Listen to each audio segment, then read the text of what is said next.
Hai guys, jumpa lagi dengan saya di Nadi YouTube. Nah, kali ini di sini saya kedatangan tamu. Temen saya satu kelas. Bisa kenalin, Mas? Iya. Namanya siapa? Ardian. Iya. Ini teman saya satu kelas. Di sini kita mau bahas apa?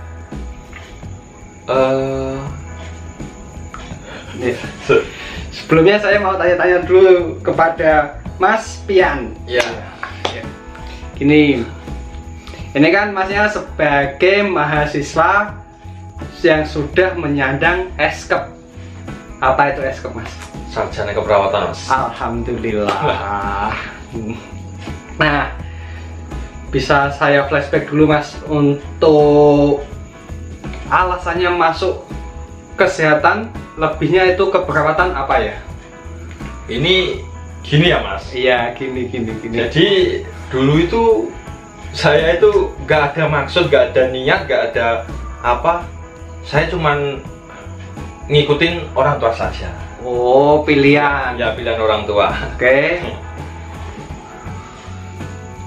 Ya, saya kan juga berhubung SDM saya sedang-sedang. Oh iya. SDM saya sedang-sedang, jadi Yang sedang-sedang saja. jadi ya mau nggak mau saya cari yang simple, dan saya dulu itu nggak suka yang soal hitung-hitungan, Mas. Oh, seperti ya matematika kayak gitu, Ya, fisika. ya. Oh ya. Dulu malah gini, saya disuruh di arsitek. Wih. Saya bingung. Udah daftar itu, Mas. Oh, Enggak, saya udah daftar, mau tes, saya keluar dari ruang. nggak jadi itu. Nggak jadi, Oh. saya mumet. Bukan dari hati gitu. Ya, Tapi untuk ini kan juga bukan kemauannya. Tapi kenapa memilih ini daripada arsitek? apa? Ya kalau itu 1 tahun pertama sih saya Adaptasi ya pastinya. adaptasi pastinya. Ya. Saya kan belum pernah mengenal keperawatan, Sama. belum bisa memahami tentang keperawatan. 1 tahun berjalan itu berat juga sih, Mas. Beratnya gini, kita mempelajari hal-hal baru di keperawatan ya, Mas. Iya.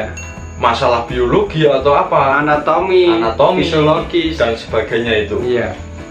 Saya itu orangnya apa ya?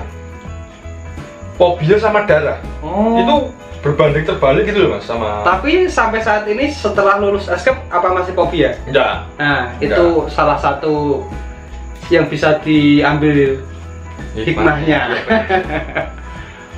Lambat laun sih, Mas. Gitu, kalau gitu sih fobia kita lawan. Kalau kita takut terus kan juga nggak kapan ada perubahan gitu loh. Iya. Ya kita harus hadapi rasa takut itu kan. Tapi untungnya kan sampai saat ini udah lulus, Iya. sudah menjadi eskep. Alhamdulillah. Alhamdulillah. Nah, kalau kenapa saya masuk di keperawatan atau kesehatan itu sebetulnya ini pilihan mentok ini. Jadi saya itu asli lulusan malah SMK, Mas. Oh, SMK otomotif malahan. Masnya masih SMA. ya. Nah, masih mendingan. Dan saya udah telat 2 tahun. Jadi saya setelah lulus SMK itu tidak ada niat untuk kuliah. Di logika saya tuh kuliah kelamaan. Pengennya udah punya uang penghasilan sukses gitu. Tapi sebuah cita-cita yang saya inginkan tidak dapat saya capai. Iya. Setelah 2 tahun itu, nah mau nggak mau ini mau kuliah apa ini? Saya basicnya di otomotif sebelumnya SMK. Kalau saya di otomotif aslinya juga nggak minat. Tapi kalau saya masuk ke kayak bahasa Indonesia, pendidikan dan lain, pasti saya kalah dengan teman-teman yang lain. Mendingan saya ambil yang sebelumnya itu anak-anak SMA belum sama sekali mengenal juga. Kan juga ada ya, Mas, untuk yang SMA udah yang basicnya kesehatan juga ada. Tapi kan itu.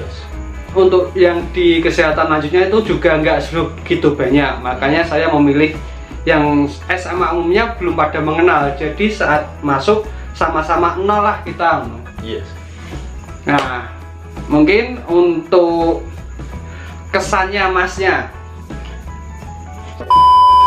Oke guys, sebelumnya saya ingatkan untuk bantu channel ini supaya lebih maju lagi dengan subscribe di link di bawah ini. Iya, di tombol. Nah, selanjutnya Mas. Ya. Untuk anak kesehatan kan pasti ya Mas, ada yang namanya PKL atau di lapangan lah, di rumah sakit dan lain-lain. Nah, saya mau tanya yang awalnya, saat sebelumnya belum mengenal dunia itu, kita mendapat ilmunya cuma hanya di dalam kampus yang untuk penyesuaiannya itu tidak langsung ke manusia. Bagaimana saat melakukan pertama kali dengan manusia itu pengalamannya, tolong bisa dijelaskan supaya nanti adik-adik atau teman-teman yang belum melakukan PKL atau PKK ini kan masih pandemi juga ya, kebanyakan masih di cancel dengan online gitu, bisa tolong jelaskan Mas. Ya, dulu itu gini ya Mas, pertama kali datang ke rumah sakit dapat pembagian itu ya antara deg-degan sama takut gitu jadi satu Mas. Belum pernah yang namanya kita itu terjun di rumah sakit, kita taunya sebagai, kadang ya kalau kita ke rumah sakit ya Mas, itu jadi penjenguk, pengantar ya, cuma kayak gitu. Bayangan saya awal itu, wah, aku langsung bertemu pasien langsung gitu. Dan di situ Anda sebagai pihak kesehatan ya? Iya, kita kan pikiran saya kalau kita bertindak, kita yang tanggung jawab gitu loh. Iya. Setiap apa yang kita lakukan kan harus dipertanggungjawabkan. Iya. Saya takut. Dulu langsung apa ya itu, kalau KDP itu KDDK itu cuman ternyata ya pikiran saya udah tentang darah, tentang apa. Padahal itu masih fobia ya Mas? Itu masih itu. Ternyata ya cuman ganti infus, terus juga infus macet, terus juga sentil. Yang paling pertama kali yang bikin langsung bertemu sama fobia saya itu pembersihan luka. Luka DM atau luka DM? Iya. Hampir pingsan lah ya. Soalnya kalau luka DM itu kalau udah tingkatannya ada gimana kan ada bau-baunya juga ya. Iya. Terus kan bengkak gitu juga kan, darah keluar terus gitu kan juga. Saya nggak kuat. Tapi setelah ini kan enggak. Ya. Udah biasa. Ya, jadi gitu teman-teman, untuk KDP atau KDDK itu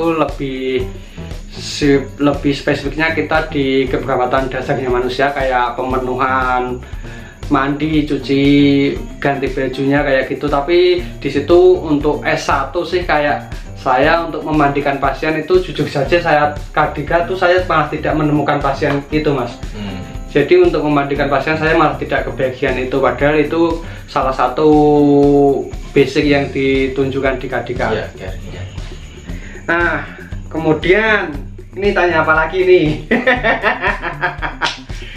Mungkin gini, kalau biasanya anak keperawatan itu kalau yang pertama kali masuk ekspektasinya itu enak. Ini tips ya? Iya. Ya, oke. Enak. Maksudnya enak itu jadi idaman dan sebagainya. Oh enggak bro. Tapi iya Mas. Enggak. Susah, yakin. Susahnya gini. Jangan dipikir kalau di kuliah di keperawatan tuh enak. Loh, kalau cowok bukan tipenya cewek. Enggak itu berat. Jangan. Kalau urusan cewek masing-masing ya bro, masing-masing. Jadi kalau kalian yang pertama kali masuk ke perawatan, jangan dipikir pakai seragam putih, kita tampil bersih, senyum terus sama pasien. Aslinya itu juga pusing. Pusingnya? Tugas numpuk terus itu Mas. Numpuk terus. Selain tugas? Ya kita harus menjaga caring ke pasien, padahal kita sendiri posisi lagi nggak enak badan, kita tetap senyum, menjalankan 5S, sapa, senyum, salam apa? Baru sapa, senyum, salam. Jadi ya itulah intinya gini ya teman-teman, kamu tidak akan paham kendala sesuatu itu kalau kamu tidak di dalamnya. Emang kalau sebelumnya melihat jadi anak kesehatan enak, jadi anak kesehatan enak, tinggal itu bagaimana kita menyikapinya sebisa mungkin untuk menikmati apa yang kita alami saat itu. Ya, mungkin untuk teman-teman yang belum klik channel ini, jangan lupa bantu channel ini supaya lebih maju lagi. Kita cukupkan dulu ya Mas. Iya. Oke, thank you Mas. Nanti kita ganti ke tema yang lainnya. See you.